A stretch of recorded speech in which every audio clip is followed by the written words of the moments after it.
નમસ્કાર, અમારા વિશેષ કાર્યક્રમ બેઠક બોલે છે માં હું છું નિશિત રાજગુરુ। આજે આપણે એક એવી બેઠક વિશે વાત કરવા જઈ રહ્યા છીએ જ્યાંથી આઝાદીની લડાઈનો પાયો રંખાયો, સૌથી મોટો ખેડૂત સત્યાગ્રહ થયો, જ્યાં સૌથી વધુ આદિવાસી મતદારોનું પ્રભુત્વ છે। જી હા, આપણે બારડોલી બેઠક વિશે જ વાત કરીશું, જે બેઠકનો ઇતિહાસ ભારતીય રાજનીતિમાં ખૂબ માયને રાખે છે। પરંતુ એક વાસ્તવિકતા એ પણ છે કે આ બેઠક પર નેતાઓ પણ બદલાતા રહ્યા છે। છેલ્લા 5 વર્ષથી બારડોલી બેઠક ભાજપના કબજામાં છે। અહીં ભાજપના પ્રભુ વસાવાનું રાજ છે, પરંતુ 5 વર્ષમાં પ્રભુ વસાવાએ એવું શું કામ કર્યું છે કે 2019માં લોકો તેને મત આપે?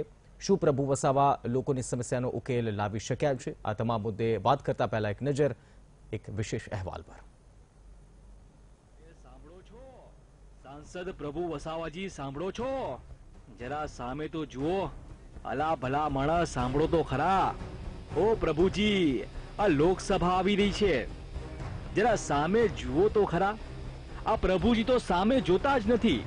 પ્રભુજી, આ તમારી બેઠક બોલી રહી છે, આ જનતાની સમસ્યાઓ બોલી રહી છે, જરા સાંભળી તો લો। આ લોકો પોતાની સમસ્યાઓ માટે વાત કરવા માંગે છે, જરા આમની સામે જુઓ તો ખરા। જરા આમની સામે એક વાર તો જુઓ। આ જોઈ લો, આ આપણા આદિવાસી વિસ્તારમાં વિકાસની ગતિ કેટલી ધીમી છે, જોયું ખરા? આપણા જ આદિવાસી યુવાનો રોજગાર માટે ભટકી રહ્યા છે, તેમના ચહેરાને એક વાર તો જોઈ લો।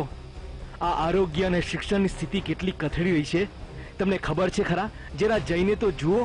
આપણા ખેડૂતોને શેરડીના પૂરતા ભાવ નથી મળી રહ્યા, એક વાર ત્યાં જઈને તો જુઓ। કોસંબા ઉમરપાડા ટ્રેન બંધ પડી, તમને ખબર છે? જરા જોઈ તો લો, જરા પૂછી તો લો। આપણા ગુજરાતમાં સિંચાઈની સુવિધાનો અભાવ છે, જરા જઈને જુઓ તો ખરા। પ્રભુજી, અલા ઓ પ્રભુજી, અરે પ્રભુ વસાવાજી, હું તમને જ કહું છું। અરે અરે, આ પ્રભુજીએ સામે જોયું, બ્રેકિંગ ન્યૂઝ, પ્રભુજીએ સામે જોયું। પરંતુ પ્રભુજી, હવે લોકસભા આવી ગઈ, હવે બેઠક બોલશે, હવે જનતા બોલશે। બારડોલી બેઠક, આમ તો આ બેઠક વિશે ચર્ચા કરવી એટલા માટે પણ મહત્વપૂર્ણ છે કારણ કે અહીં આદિવાસી મતદારોનું પ્રભુત્વ છે, અને આદિવાસી મતદારોનું જ્યાં પ્રભુત્વ છે ત્યાં સૌથી પહેલો મુદ્દો આવે કે શું એ વિસ્તારોમાં વિકાસ થયો છે ખરો? આમ તો કોંગ્રેસના વરિષ્ઠ નેતા અને એક સમયના મંત્રી તુષાર ચૌધરી 2 ટર્મ જીત્યા અને ત્યારબાદ છેલ્લા 5 વર્ષથી ભારતીય જનતા પાર્ટી અહીં રાજ કરી રહી છે। અમારા વરિષ્ઠ સંવાદદાતા પરેશ દવે અમારી સાથે જોડાયા છે, તેમની સાથે ચર્ચા કરીશું। પરેશ, સૌથી મોટો સવાલ એ છે, બારડોલીમાં પ્રભુ વસાવાને રિપીટ કરવામાં આવ્યા, આશા અપેક્ષા તો નથી કે પ્રભુ વસાવાને રિપીટ કરવામાં આવશે, કારણ કે નો રિપીટ થિયરીની ક્યાંક ચર્ચા ચાલી રહી હતી, પરંતુ તેમને રિપીટ કરવામાં આવ્યા છે। સૌપ્રથમ તો એ જાણવા માંગીશું, કેવી આ બેઠક છે, કેટલું પ્રભુત્વ છે 26 લોકસભા બેઠકમાં બારડોલી બેઠકનું? પ્રભુને કોણ ના પાડે? આ ભાજપ માટે પણ કમ્પલ્ઝનની આખી વાત છે। આમ જોવા જઈએ તો પ્રભુ વસાવા 2014માં કોંગ્રેસમાંથી લડેલા માંડવી બેઠકના ધારાસભ્ય હતા, અને 2014નું જે સમીકરણ જોયું તો ભાજપને હંમેશા વસાવા સમાજ સપોર્ટ કરતો આવ્યો છે, તો પ્રભુ વસાવાને એવી રીતના 2014માં કોંગ્રેસમાંથી લઈ આવ્યા ને તરત ઊભા રાખ્યા ને જીત્યા। બેઠક અસ્તિત્વમાં આવી 2009માં। 2009માં ગુજરાતના પૂર્વ મુખ્યમંત્રી અમરસિંહ ચૌધરીના ડોક્ટર પુત્ર તુષાર ચૌધરી આ બેઠક ઉપર જીત્યા। પણ બહુ મહત્વની આ બેઠક છે, આદિવાસી સમાજ માટે આ અનામત બેઠક છે। પણ આદિવાસી સમાજને આપણે જેમ જોઈએ છે એક શબ્દમાં કહી દઈએ કે આ આદિવાસી સમાજ છે, એવું નથી। બારડોલી લોકસભા બેઠકમાં વસાવા, ચૌધરી અને તડવી, આ 3 આદિવાસી સમાજના જે મુખ્ય જ્ઞાતિઓ કહેવાય એ લોકોના સરખા મત છે।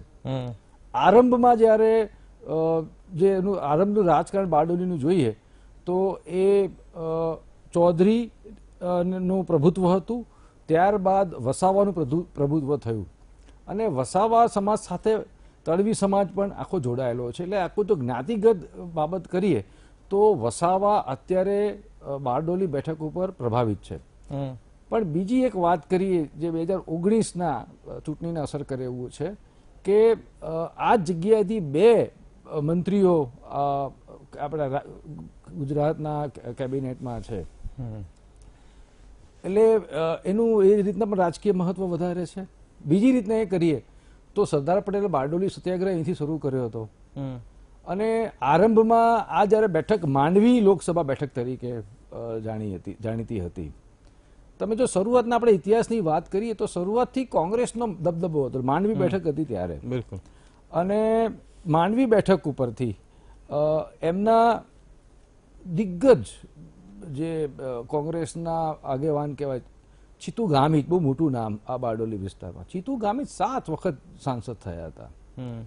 પણ 1989માં જ્યારે આખી ઘટના બની, સમગ્ર દેશમાં રામ જન્મભૂમિનો આખો જુવાળ ઊભો થયો અને સમગ્ર દેશમાં લોકસભાનું જે ગણિત બદલાયું, એને લઈને આદિવાસી બેલ્ટમાં પહેલી વખત ચિતુ ગામિતને માનસી પટેલ, બીજેપીના કોઓપરેટિવ એટલે સહકારના આગેવાન હતા, એમને હરાવ્યા. અને અત્યાર સુધી કોંગ્રેસ જે આદિવાસીને વોટ બેંક તરીકે ગણતું હતું, આદિવાસીના વોટ બેંક તરીકે જીતતું હતું, તો આ માનસી પટેલની જીતથી એ ગણિત બદલાયું. ત્યારબાદ 2009માં જ્યારે આ નવું સીમાંકન થયું ને માંડવીમાંથી આખી બારડોલી બેઠક બની, ત્યારે ફરી વખત ભાજપના અથવા તો જેને કહેવાય નોન કોંગ્રેસ પક્ષમાંથી આ બેઠક ભાજપ પાસે ગઈ. અને અગેન આપણે જેવા કહેવાય કે કોંગ્રેસના આયાતી ઉમેદવાર એવા પ્રભુ વસાવાને ટિકિટ આપીને પ્રભુ વસાવા પહેલી જ આપણે કહો ને કે પહેલી મેચમાં સેન્ચુરી મારી, એમ પહેલી જ ટર્મમાં એમને એ જીતી ગયા, બહુ સારી રીતે જીત્યા. અને એમનો આખો દબદબો અત્યારે આખા જે બેઠક છે એમાં જોવા મળે છે. પરેશ, એક સવાલ એ પણ થાય કે જે પ્રકારનું ભૂતકાળ રહ્યો છે માંડવી અને ત્યારબાદ જે બારડોલી બેઠક થઈ તેનાથી એક વસ્તુ કહી શકાય, કાંઈક એવી બેઠક છે જ્યાં પક્ષ નહીં પરંતુ ઉમેદવાર જીત કે હાર નક્કી કરે છે. હા, ચોક્કસ. એટલે એક રીતને કહેવાય કે ઉમેદવારનું પ્રભુત્વ વધારે છે. પણ આ જે આખી વાત છે એમાં બે બહુ મોટા મુદ્દા બારડોલીમાં જોવા મળે છે. એક છે કે દક્ષિણ ગુજરાતમાં જેમ ઉત્તર ગુજરાતમાં સહકારનું રાજકારણ ખૂબ પ્રભાવિત છે, એમ દક્ષિણ ગુજરાતમાં એટલે બારડોલીથી શરૂઆત કરીએ તો આપણે ત્યાં ખાંડનું જે આખું સહકારી માળખું છે, ખાંડની મિલો છે, એનું જબરજસ્ત પ્રભુત્વ રહેલું છે. હવે 2019ની આપણે વાત કરીએ તો 2019માં પણ જ્યારે જે ટિકિટોના દાવેદારની આખી વાત ચાલતી હતી તો એમાં બે જૂથ ભાજપમાં છે. એક જે જૂથ છે પ્રભુ વસાવાનું જે જૂથ છે એ, અને બીજું છે બીજા અત્યારના આપણા કેબિનેટ મંત્રી રાજ્ય કક્ષાના ગણપત વસાવાનું જે જૂથ છે. ગણપત વસાવાએ એમના ભત્રીજા રીતેશ વસાવાને ટિકિટ મળે એની માટે દમદાર પ્રયત્ન કર્યા હતા, પરંતુ 2-3 આસ્પેક્ટથી કદાચ નહીં લીધા હોય. એક મોટો આસ્પેક્ટ એ છે કે સુમુલ ડેરીના વાઇસ ચેરમેન પણ છે રીતેશ વસાવા. બીજી વસ્તુ એ છે કે નો રિપીટ થિયરી જે 16 જે સાંસદ સભ્ય થયા છે એમાં પ્રભુભાઈનું નામ છે, એટલે પ્રભુભાઈ ભાજપમાંથી લડવાના છે. બીજી વસ્તુ એ છે કે 2014 પછી જે આખો કોંગ્રેસનો માહોલ છે એ માહોલમાં ચૌધરી, ગામિત, મુસ્લિમ, દલિત મત, જેને આપણે એક રીતના જોઈએ તો કોંગ્રેસની જૂની ખામ થિયરી ને ચેલેન્જ કરી શકે એવા ઉમેદવારને ટિકિટ આપવાની હતી, એટલે ભાજપે એમના ઉમેદવાર એ રીતના નક્કી કર્યા. બીજી મહત્વની વસ્તુ છે કે જે નવા સીમાંકન બાદ જે શહેરી વિસ્તાર આવ્યો છે એ ભાજપને લીડ આપી શકે એવો વિસ્તાર છે. અત્યારે કોંગ્રેસમાંથી એવું નામ ચર્ચાઈ રહ્યું છે કે ડોક્ટર તુષાર ચૌધરીને જ રિપીટ કરવામાં આવે, અને બીજું કે આનંદ ચૌધરીનું નામ હતું, પણ આનંદ ચૌધરી એવી રીતના તૈયાર થાય એવી શક્યતાઓ ઓછી લાગે છે. અને જે રીતના તુષાર ચૌધરીના જે કેટલાક કામો છે જે પ્રજામુખે છે, ખાસ કરીને તુષાર ચૌધરીના જે કામોની વાત કરીએ તો ભૂસાવલ, ઉધના ભૂસાવલનો ડબલ ટ્રેક એ તુષાર ચૌધરીએ કર્યો જે લોકમુખે છે. બીજું હજીરા ધુલિયાનો જે 4 ટ્રેક રોડ કર્યો એ તુષાર ચૌધરીના નામે છે. એટલે તુષાર ચૌધરીએ એ રીતના જ્યારે મંત્રી હતા ત્યારે બહુ સારું કામ કર્યું, એનું કામ લોક જીવે છે. આમ જોવા જઈએ તો નિર્વિવાદ વ્યક્તિ છે. તુષાર ચૌધરી સાથે એવા પ્રકારના વિવાદો જોડાયેલા નથી. બીજું ત્યાં વસાવા અને ચૌધરીનું જે રાજકારણ છે એમાં ચૌધરી નેતા તરીકે તુષાર ચૌધરીની સ્વીકૃતિ વધારે છે. એક બહુ મોટો પ્રશ્ન એ છે કે જે કોંગ્રેસ દરેક બેઠકો ઉપર માર ખાતી આવી છે, અને ખાસ કરીને નવા સીમાંકન બાદ જે ગ્રામીણ શહેરનું જે સંમિશ્રણ છે એમાં સુરતના જે આપણે જો વાત કરીએ તો સુરતના જે એને સટીક જે આખો વિસ્તાર છે એ વિસ્તાર અત્યારે ભાજપને વધારે ફાયદો કરાવે એવો વિસ્તાર છે. ખાસ કરીને કામરેજ વિસ્તાર છે, બારડોલીનો વિસ્તાર છે, એ બે વિસ્તારને ધ્યાનમાં રાખીને આ આખું રાજકીય ગણિત અથવા તો આ આખી રાજકીય સમજણ બારડોલી માટે ઊભી થાય છે. અને અત્યારની વાત કરીએ તો ભાજપને સૌથી વધારે નડી શકે એવું છે એ આંતરિક જૂથબંધી છે. એક બાજુ ગણપત વસાવા એમના ભત્રીજા રીતેશ વસાવાને પ્રમોટ કરવાની વાત કરતા હતા, ટિકિટ આપવાની વાત કરતા હતા, અને બીજી બાજુ મોવડી મંડળે પ્રભુ વસાવાને રિપીટ કર્યા. હવે આ પણ બહુ ઇન્ટરેસ્ટિંગ વસ્તુ છે. અત્યાર સુધી રાજ્યમાં એક પૂર્વનામાં આદિવાસી નેતા તરીકે તો આગેવાન તરીકે એ ગણપત વસાવા વિકસતા હતા. પ્રભુ વસાવાને બીજી વખત ટિકિટ આપી જો આ વખતે પ્રભુ વસાવા જીતશે તો એ ત્યાં કેન્દ્રમાં મંત્રીના દાવેદાર થશે, એમનું વજન વધશે, અને એ જે ગણપત વસાવાની પેરેલલ આવશે. એટલે આ એક આંતરિક જૂથબંધી આ બેઠકને ભાજપને નડી શકે એવું છે. કોંગ્રેસ માટે આ બેઠક જીતવાની શક્યતાઓ, જે થોડી બેઠકો જીતવાની શક્યતાઓ છે એમાંની એક બેઠક આ બારડોલી બેઠક પણ છે કે જેમાં કોંગ્રેસ થોડી હોપ રાખી શકે. અચ્છા, ઠીક છે. દીપક આપણા સંવાદદાતા તાપીથી આપણી સાથે લાઈવ જોડાયા છે. દીપક, બેઠક બોલે છે માં આજે ચર્ચા કરી રહ્યા છે બારડોલી બેઠકની, અને બારડોલી બેઠકમાં ભાજપના પૂર્વ સાંસદ પ્રભુ વસાવાને રિપીટ કરવામાં આવ્યા છે. સૌપ્રથમ જાણવા માંગીશું કે કેવો માહોલ લોકસભાની ચૂંટણીનો લઈ તાપીમાં સર્જાયો છે. ખાસ કરીને દિગ્ગજ નેતાઓ આમને સામને ગત વખત થયા હતા. પ્રભુ વસાવા કોંગ્રેસ છોડી ભાજપમાં આવ્યા, લડ્યા, અને સામે ડોક્ટર તુષાર ચૌધરી જે 1 લાખથી વધુ મતથી હાર્યા. આ વખતે 2019માં શું માહોલ બન્યો છે?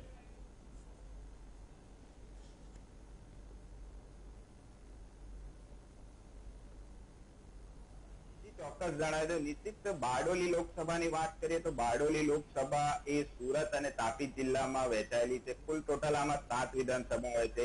એમાંથી 3 હાલ વિધાનસભા જે છે એ કોંગ્રેસ પાસે છે. અને વાત કરીએ કે પ્રભુભાઈ વસાવા જે છે એ પણ પહેલા માંડવીના 2 ટર્મના ધારાસભ્ય કોંગ્રેસમાંથી રહી ચૂક્યા હતા. ગત 2014ની લોકસભાની ચૂંટણી પહેલા એમણે કોંગ્રેસ છોડીને ભાજપમાં જોડાયા હતા. ત્યારે એમને તરત જ બારડોલી લોકસભા પરથી એમને ઉમેદવાર બનાવ્યા હતા અને એમણે તુષાર ચૌધરી કે જે 2 ટર્મના સાંસદ હતા એમને લગભગ 1 લાખથી વધુ મતોથી એમને પરાજિત કર્યા હતા. પરંતુ આ વખતનું એવું છે કે લોકોમાં એવી ચર્ચા ચાલી રહી છે કે જે પ્રભુભાઈ વસાવા છે જે બારડોલીના સાંસદ છે એમનો લોક સંપર્ક ઓછો છે અને એમના કોઈ એવા કામો નથી કે જે આ લોકોની આંખે ઉડીને વળગે એવા છે. ખાસ કરીને લોક સંપર્ક ઓછો હોવાને લઈને અમુક વિસ્તારોમાં પ્રભુદાસભાઈના વિરોધ પણ થયો છે.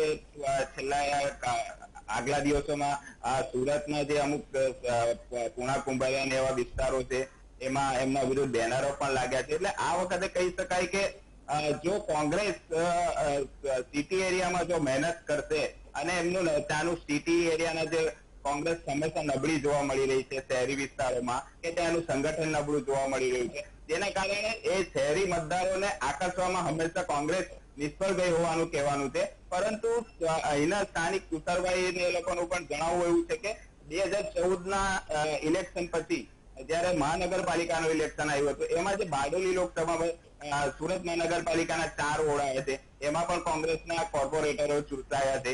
એટલે આ વખતે જે તુષારભાઈને જે કામરેજ વિધાનસભા પરથી હારનો સામનો કરવો પડ્યો હતો તો આ વખતે પટેલ ફેક્ટર પણ કદાચ કોંગ્રેસ તરફી રહેશે એવું હાલ લાગી રહ્યું છે. એટલે ચોક્કસ કહી શકાય જો કોંગ્રેસમાંથી જો તુષારભાઈનું નામ ડિક્લેર થશે તો આ બારડોલી લોકસભા ચોક્કસ મજબૂત ફાઇટ બની રહેશે ભાજપ અને કોંગ્રેસ માટે. બિલકુલ દીપક, જોડાયેલા રહેશો અમારી સાથે. તો દર્શક મિત્રો, બેઠક બોલે છે માં આપણે વાત કરી રહ્યા છીએ બારડોલી બેઠકની. બારડોલી બેઠકમાં અનેક એવા ફેક્ટર છે જેની ઉપર ચર્ચા કરવાની બાકી છે. સાથોસાથ જે ગણિત છે, જ્ઞાતિ સમીકરણ શું કર્યા છે એની વિશે પણ ચર્ચા કરીશું અમારા સંવાદદાતા સાથે. હાલ રોકાઈએ એક નાનકડા બ્રેક. Welcome back. આપ જોઈ રહ્યા છો અમારી વિશેષ રજૂઆત બેઠક બોલે છે. અમારા સંવાદદાતા દીપક અને પરેશ સ્ટુડિયોથી અમારી સાથે જોડાયેલા છે. પરેશ, સૌથી મોટો સવાલ તો એ છે કે જ્યારે આપણે વાત કરતા હોય કે આદિવાસી મત વિસ્તારનું પ્રભુત્વ ધરાવતી આ બેઠક છે ત્યારે સૌથી પહેલો જે મુદ્દો નજરમાં આવે છે ડેવલપમેન્ટ, વિકાસ. આ વિસ્તારનો વિકાસ શું એ હદે થયો છે કે ફરી એક વખત ત્યાંની જનતા મત આપવા માટે ઘરની બહાર નીકળશે? કારણ કે જે રીતે દીપક કર્યા છે, એક તો લોક સંપર્ક દીપક વસાવાનો ઓછો છે, પરંતુ ઓવરઓલ આપની પાસેથી જાણવા માંગીશું કે બારડોલી જે મત વિસ્તાર છે અથવા તો કોન્સ્ટિટ્યુએન્સી છે ત્યાંનો વિકાસ થયો છે ખરી?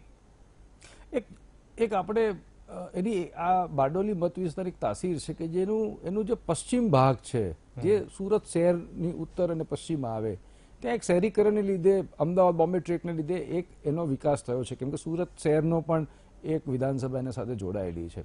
પણ જ્યારે પૂર્વનો વિસ્તારની વાત કરીએ તો ત્યાં હજી પણ પ્રાથમિક સુવિધાના પ્રશ્ન છે, સિંચાઈના પ્રશ્ન છે. આટલો મોટો ઉકાઈ ડેમ બારડોલીના મતક્ષેત્રના પાસે છે, તો ખેડૂતોને ત્યાં આગળ સિંચાઈના પાણીના પ્રશ્ન છે. બીજા સૌથી મહત્વનો પ્રશ્ન એ છે કે સ્થાનિક રોજગારી નથી. એટલે સુરતમાં જે ઉદ્યોગો છે એનો જે આપણે કહેવાય કે શ્રમિકોનો જે જથ્થો છે એ બારડોલીથી જાય છે, એટલે બારડોલીથીના લોકો ત્યાં સ્થળાંતર કરે છે. બીજી જે મોટી જે મોટું ફેક્ટર છે કે ત્યાં સુરત, ત્યાં આખી સુગર ફેક્ટરી છે, શેરડીનો મબલક પાક લેતી આ જગ્યા છે. એ સુગર ફેક્ટરી નું આખું રાજકારણ ત્યાં આગળ છે, એ બહુ મોટા પ્રશ્નો ઊભા કરે છે. અને જે શેરડી ઉગાડનારા ખેડૂત છે એને પોષણના ભાવ પણ મળતા નથી. કેટલીક જગ્યાએ તો ગોળ અને શેરડી માટે જે મિલો છે એ લોકોએ પૈસા ચૂકવ્યા નથી, એની સાથે બંધ થઈ છે, અને એક નવા પ્રકારનું રાજકારણ ત્યાં આગળ એક અસ્તિત્વમાં આવ્યું છે. બીજી મહત્વની વાત કરીએ તો સુરત શહેર નજીક હોવાના કારણે એ વિસ્તારમાં, એટલે ધારો કે તાપીની આપણે વાત કરીએ, કેમ કે તાપી અને સુરત બંને જિલ્લામાં વહેંચાયેલી આ બેઠક છે, તો સુરત જિલ્લામાં વિકાસ છે તો તાપી જિલ્લો હજી અવિકસિત છે. ત્યાં આગળ મેડિકલ કોલેજ નથી, એન્જિનિયરિંગ કોલેજ નથી, એટલે તમને એક બહુ જ વિરોધાભાસ આ બેઠકમાં જોવા મળે કે પશ્ચિમનો જે ભાગ છે વિકસિત છે, સુવિધા છે, શહેરીકરણની અસર પામેલો છે, અને પૂર્વનો ભાગ છે એમાં પ્રાથમિક સુવિધાના પ્રશ્ન, રોડ રસ્તાના પ્રશ્ન, સિંચાઈના પ્રશ્ન છે. બિલકુલ. દીપક, સવાલ એ થઈ રહ્યો છે કે પ્રભુ વસાવાને તો ભારતીય જનતા પાર્ટીએ રિપીટ કર્યા છે, ફરી વિશ્વાસ મૂક્યો છે. વર્ષ 2014માં ડોક્ટર તુષાર ચૌધરી 1,23,000 સમથિંગ મતથી હાર્યા હતા, પરંતુ ત્યારે કારણ એ પણ હતું કે વર્ષ 2014માં એક મોદી લહેર, મોદી વેવ ખૂબ જોરશોરથી આગળ વધી હતી. હાલ આપની પાસે જાણવા માંગીશું, આપ ગ્રાઉન્ડ ઝીરોથી છો, કોંગ્રેસમાં કેવો માહોલ છે? કારણ કે અજય ગામિતનું નામ પણ સંભળાઈ રહ્યું છે ડોક્ટર તુષાર ચૌધરીની સાથે.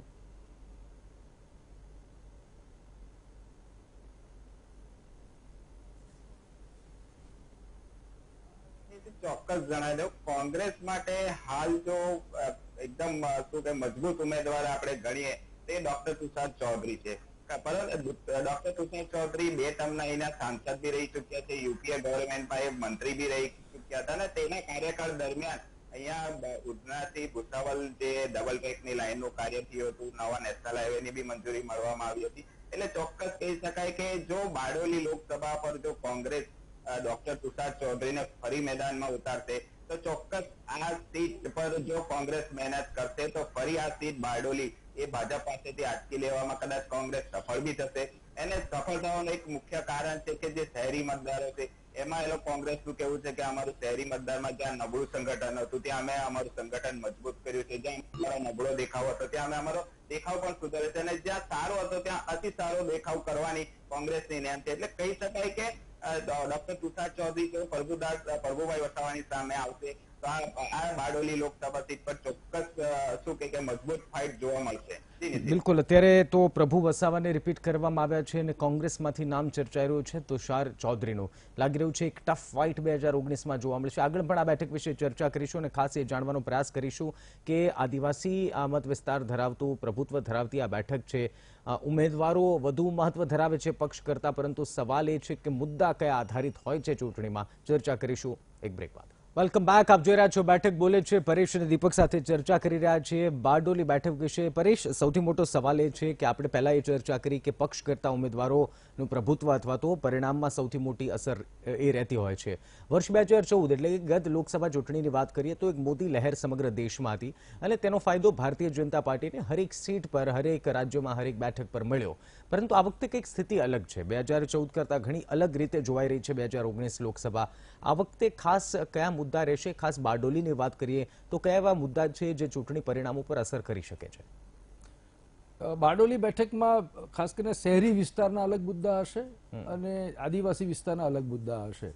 આપણે શહેરી વિસ્તારની વાત કરીએ તો જે સીમાંકન બાદ જે નવા વિસ્તારો ઉમેરાયા છે સુરતમાં, એના પ્રાથમિક સુવિધાના પ્રશ્ન, ઓવરબ્રિજના પ્રશ્ન, પાણીના પ્રશ્ન એ બહુ મહત્વના રહેશે, અને એક સલામતીના પ્રશ્ન. કે જે આ વિસ્તાર છે સુરતના એ ત્યાં આગળ એક સલામતી એ બહુ મોટો પ્રશ્ન છે.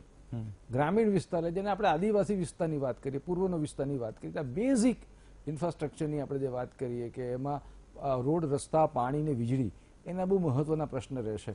પણ આ જે ચૂંટણી છે 2019માં એમાં બેરોજગારી એ બહુ મોટો પ્રશ્ન રહેશે. કેમ કે બારડોલીમાં એવા કોઈ ઉદ્યોગો નથી, નંબર 1. નંબર 2, એવી સિંચાઈ નથી કે જેનાથી ખેતી ઉપર નભનારા ખેડૂતો કે એને ખેતી સાથે સંલગ્ન પશુપાલન એને સસ્ટેન કરી શકે. ત્રીજી વસ્તુ એ છે કે ખેડૂતો બી બહુ સંગઠિત થયા છે, પોતાની માંગને લઈને રજૂઆત કરે છે. ખાસ કરીને DMIC એટલે દિલ્હી બોમ્બે ઇન્ડસ્ટ્રીયલ કોરિડોર વાળો રસ્તો છે એના લઈને જમીન સંપાદનના પ્રશ્નો ઊભા થયા છે. એની માટે સરકાર સામે પણ એમને વાંધો છે, નરેન્દ્ર મોદીની સરકારના ડ્રીમ પ્રોજેક્ટ સામે વાંધો છે. એટલે એક રીતના ખેડૂતોની નારાજગી નરેન્દ્ર મોદી અને ભાજપ સામે પણ છે. એટલે આ એક મોટા પ્રશ્ન મને આ મતક્ષેત્રમાં દેખાઈ રહ્યા છે. બિલકુલ દીપક, સવાલ એ થઈ રહ્યો છે, આપ સ્થાનિક સ્થળ પર છો, આપ લોકસભા બેઠકમાં લોકો સાથે લોકસંપર્ક કર્યો હશે.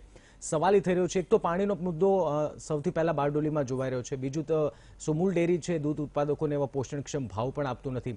સાથોસાથ એક મુદ્દો એ પણ છે કે કોસંબા ઉમરપાડા જે નેરોગેજ ટ્રેન છે એ પણ બંધ કરી છે, એનાથી પણ હાલાકી છે. લોકોનું શું માનવું છે આ વખતે? શું સૌથી વધુ માંગ ઉઠી રહી છે સ્થાનિક સ્તર પરથી?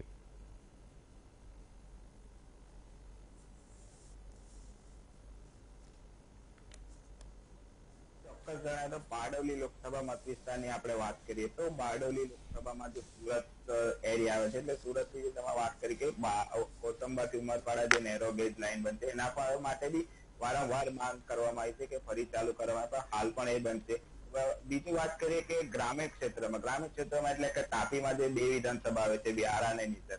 એ વ્યારા અને નિઝર વિધાનસભા મત વિસ્તારના મતદારો એ ટોટલી આદિવાસી બેલ્ટ છે અને આદિવાસી બેલ્ટ હોવાને લીધે એ લોકો સંપૂર્ણપણે એ લોકો ખેતી ને પશુપાલન પર નિર્ભર છે. અને જ્યાં ઉકાઈ ડેમ આવ્યો છે એ ઉકાઈ ડેમ માંથી પણ પૂરતી સિંચાઈની સુવિધાનો અભાવ છે. વારંવાર આના માટે માંગ કરવામાં આવી છે. પીવાના પાણી માટે બી અનેકવાર આંદોલન અહીંના ગ્રામીણ વિસ્તારોમાં થયા છે. એટલે ખાસ કરીને અહીંના જે સ્થાનિક લોકોની માંગ છે કે ઉકાઈ ડેમ માંથી જે સોનગઢ, દક્ષિણ સોનગઢ છે કે ઉચ્છલ નિઝરના જે ગામો છે એમાં પૂરતી સિંચાઈની સુવિધાનો અભાવ છે, એમાં ઉદ્વહન સિંચાઈની સુવિધામાં વધારો કરવામાં. અને બીજું એક ખાસ કરીને કે અહીંયા બેરોજગારીનો પ્રશ્ન બહુ મોટો છે. બેરોજગારીની વાત કરીએ કે અહીંયા કોઈ મોટા ઉદ્યોગ કે GIDC નથી. અહીં ભાજપ સિવાય પણ બીજી કોંગ્રેસના સાંસદો બી રહી ચુક્યા છે, પરંતુ કોઈ અત્યાર સુધીમાં કોઈ પણ અહીં આ ઔદ્યોગિક માટે GIDC કે એની કોઈ સ્થાપના કરી શક્યા નથી. એટલે સ્થાનિક મુદ્દાની વાત કરીએ તો મહત્વનો મુદ્દો આ જ રહેશે કે બેરોજગારી છે. અને બેરોજગારીને લઈને અહીંના જે આદિવાસી લોકો છે એ લોકો શહેરી સુરત કે બીજા શહેરો તરફ રોજગારી માટે જવું પડે છે. અને કોઈ મોટી સ્કૂલ કે કોલેજ નહીં હોવાને લઈને પણ અહીં વારંવાર રજૂઆત કરવામાં આવી છે, પરંતુ એની માંગ પૂરી નહીં થઈ હોવાને લઈને એક સ્થાનિક મુદ્દો ખાસ ચર્ચામાં રહેશે. અને બીજી વાત કરીએ કે તાપી જિલ્લામાં એક જ માત્ર જે વ્યારા સુગર આવી છે, એ વ્યારા સુગર પણ રાજકારણને લઈને ભોગમાં એ ચાલુ નથી થઈ. એટલે કે અહીં જે ખેડૂતો જે મહત્તમ જે શેરડીનો પાક કરી રહ્યા છે એ લોકોને ટેકાના જી બિલકુલ. એટલે ક્યાંક દીપક સવાલ થઈ રહ્યો છે કે બારડોલી વિધાનસભા બેઠક ઉપરથી લોકસભા બેઠક ઉપરથી જે કોઈ પણ ઉમેદવાર આવે, પરંતુ સ્થાનિક મુદ્દા છે અથવા તો સ્થાનિક લોકો છે તેની માંગ નહીં સંતોષાય તો કદાચ બંને પક્ષને એક મોટી તકલીફ સહન કરવાનો વારો આવશે. ખાસ કરીને જે સત્તા પર આરૂઢ છે ભારતીય જનતા પાર્ટીના સાંસદને, જે પ્રભુ વસાવાને રિપીટ કરાય છે. પરેશ અને દીપક, આ બંનેનો ધન્યવાદ અમારી સાથે જોડાવા બદલ. તો દર્શક મિત્રો, આજે બારડોલી બેઠકની ચર્ચા કરી. આવતીકાલે ફરી મળીશું એક નવી બેઠક સાથે. ત્યાં સુધી રજા. નમસ્કાર.